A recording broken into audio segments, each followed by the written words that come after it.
The web has reinforced what I believe about human nature, was that it's good, and it's, when put together, it can create great things. You know, I find the web a friendly place.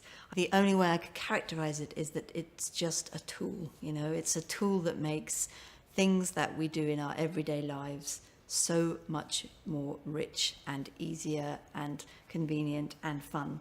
The internet has transformed the way we communicate, the way we do business, and even the way we live. In many ways, the ideas that gave birth to Google, Facebook, Twitter, and so many others have now really transformed our lives. And this has brought us many real benefits, such as a more connected society.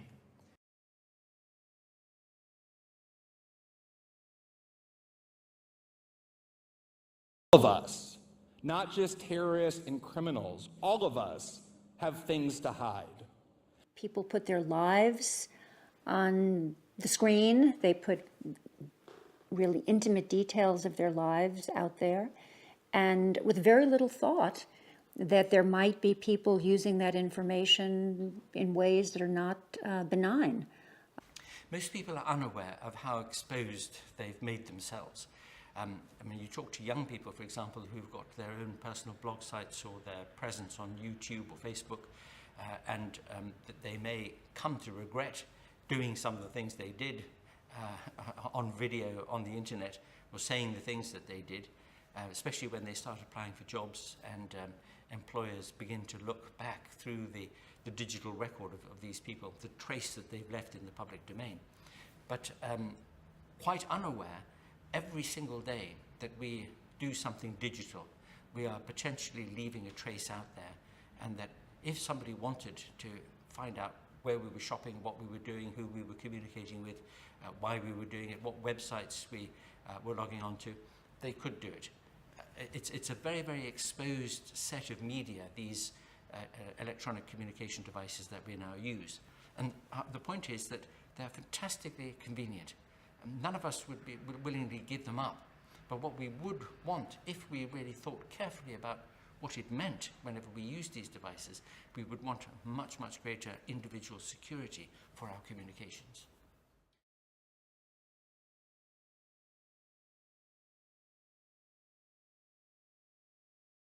Privacy matters because we all need a margin of discretion around our lives so that we can exercise some control over them. The fact of the matter is that we've already long ago given up much of our privacy as soon as we started to email and use mobile telephones. But if you thought about what it would be like if your neighbours knew details of your bank account or your medical record, or could listen into your quarrels with your spouse, you would be very disconcerted, because you would feel that you were losing control over areas of your life that just belong to you. That's why privacy really matters. And the great worry that we have in the digital age is that we've already given so much of it up, both to private agencies and to public ones. If you think about all the different aspects of your life, ranging from your income to your health, to your relationship with your employers, to your intimate relationships with your family, all the information, much of the information that's involved there is very, very important to you personally. It's very valuable to you because you're able to manage it, able to present yourself to other people, able to keep new ideas which are still rather tender, not ready for scrutiny, growing until they're ready to be aired publicly. In all these ways, we've got this real need to have a wide margin of personal discretion around us. And if other people know what's going on in our thoughts and in our personal records and communications, they've invaded that margin and they've made it less easy for us to control our own lives.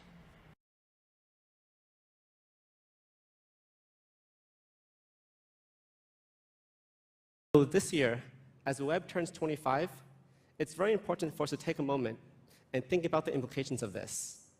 We have to really think. We've lost privacy, yes, but actually what we've also lost is the idea of privacy itself. If you think about it, most of us here today probably remember what life was like before the internet. But today, there's a new generation that is being taught from a very young age to share everything online. And this is a generation that is not going to remember when data was private. So if we keep going down this road, 20 years from now, the word privacy is going to have a completely different meaning for what it means to you and I.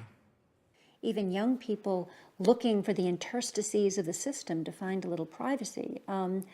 I think that it's hard to teach the relationship between privacy and democracy, and it's also hard to teach the relationship between intimacy and privacy.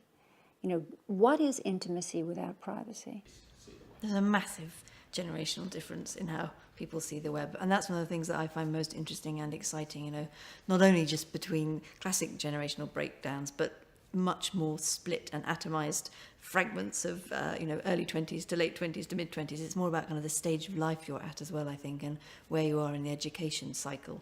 You know, if I look now at how 8, 9, 10-year-olds use the web, it's completely different to how, you know, somebody aged 18 would use it, completely different how I would use it again. And I think that one of the issues around the privacy questions that are now being raised are, have we taught children how to be safe online enough?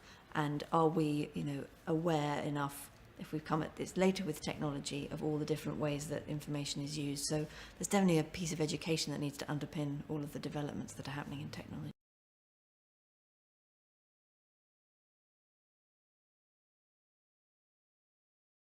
We should be very worried, I think, about the amount of data concerning ourselves, including very personal, private, intimate data about ourselves, which is now out there in the public domain, both in private and in public hands. We should be worried about it for a large number of reasons, but one central reason is that this information is stored digitally in one or another location out there in a way that we may not have access to ourselves. And it's very, very easily manipulated. It's very easily changed by somebody who is either lazy, incompetent, or malevolent in some way. It's very easy for that information to be shared and for patterns of information to seem to appear to certain agencies that could put one under suspicion, even if one weren't a suspicious individual. In other words, the prospect for misinformation, for corruption of our personal information, and for mistakes to be made about our personal information is massively increased by the fact that there is so much of it out there and so much of it is collated by different agencies. Inefficiency and patchiness of information is a great protection of personal privacy. And the more efficient the systems are that collect and collate data about us, the more the potential is for mistake and misuse. If you're still thinking, I don't do anything wrong, it's not going to matter to me, wait till the time that that gets hacked and your phone conversation is leaked online, taken out of context, your email is pulled aside. We have to be able to keep those things secret. So where the technology is going to go in the future is it's going to get smaller, it's going to become more pervasive, and it's going to become easier to be used, taken out of context, and abused.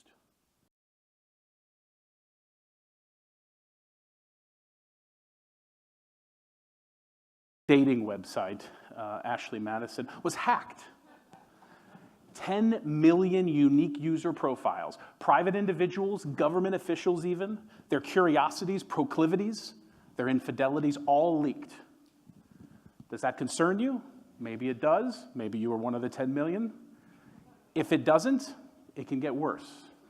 2012, the Washington Post did an expose on the National Security Agency. And if you're not familiar with them, you should Google them, and then you'll be on their radar. The Washington Post found that in 2011, the prior year, the National Security Agency had 2,776 violations of its own departmental rules or federal law, meaning listening in, reading emails of individual citizens who they had no cause to do so. If you're not the Orwellian type, maybe you have some loved ones that you care about.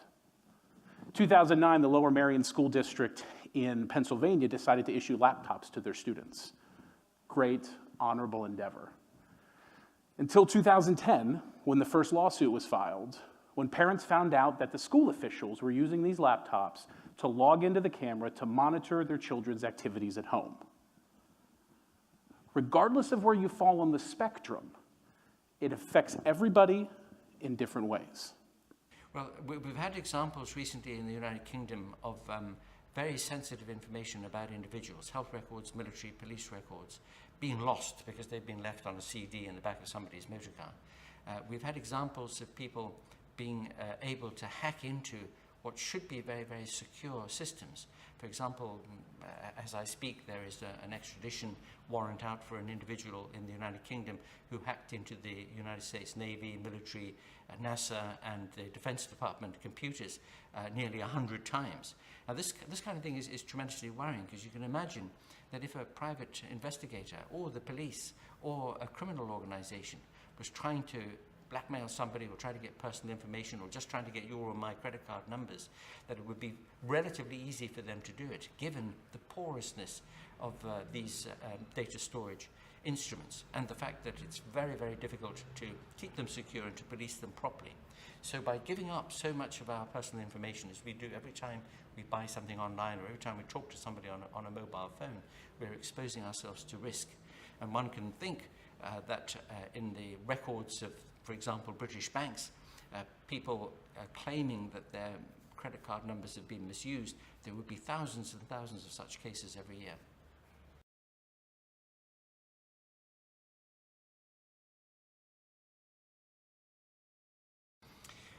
Every single time we go online, every time we look at a website, every time we send an email message, every time we make a phone call with our mobile telephones, we're exposing ourselves, we're stripping ourselves naked to the view of anybody who is interested to find out what we're doing. We know already that private agencies are keen to look at the pattern of use of the internet that we indulge in so that they can target advertising at us.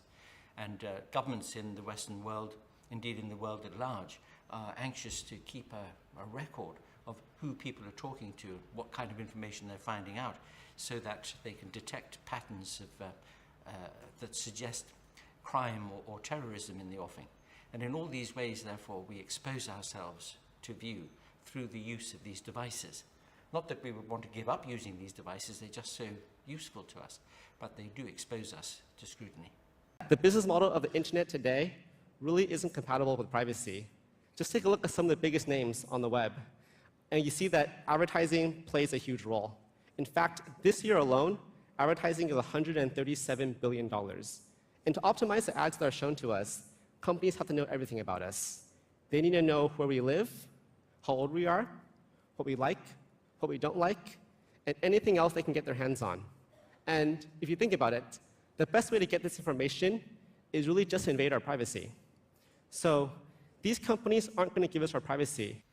I'm really not so vexed by behavioral advertising and targeting. I think that as long as it's transparent at some level and you, the consumer or the user, have the ability to find out what is being kind of used to your benefit, your supposed benefit, then I feel quite relaxed about it and actually think that it can be an exciting leap forward. I think that where it becomes tricky is when it's not totally transparent to you, the user, or there is no way of finding out. And I think that that's one of the areas that perhaps we're only beginning to grapple with now.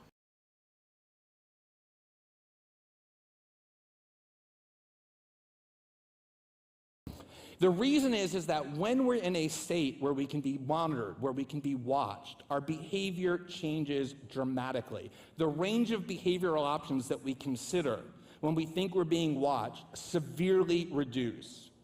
This is just a fact of human nature that has been recognized in social science and in literature and in religion and in virtually every field of discipline. There are dozens of psychological studies that prove that when somebody knows that they might be watched, the behavior they engage in is vastly more conformist and compliant. Human shame is a very powerful motivator, as is the desire to avoid it. And that's the reason why people, when they're in a state of being watched, make decisions not that are the byproduct of their own agency, but that are about the expectations that others have of them or the mandates of societal orthodoxy. Because mass surveillance creates a prison in the mind. You know, so that in a way we're no longer nourished, but consumed in some way by what we've created. Where people around the world really understand how important privacy is. And when you have that, anything is possible. Early spectrum, it's your job, along with the people sitting next to you, to come together as a community to guarantee that your privacy rights are protected. I don't like this extremist view that the web is suddenly a danger zone where unpleasant people can more easily find their vulnerable targets. You know, that's the extremities, as it always has been in every society. And as long as you educate to make people safe, I think the bulk of what happens in the web is interesting, exciting, supportive, fun, entertaining, and magic.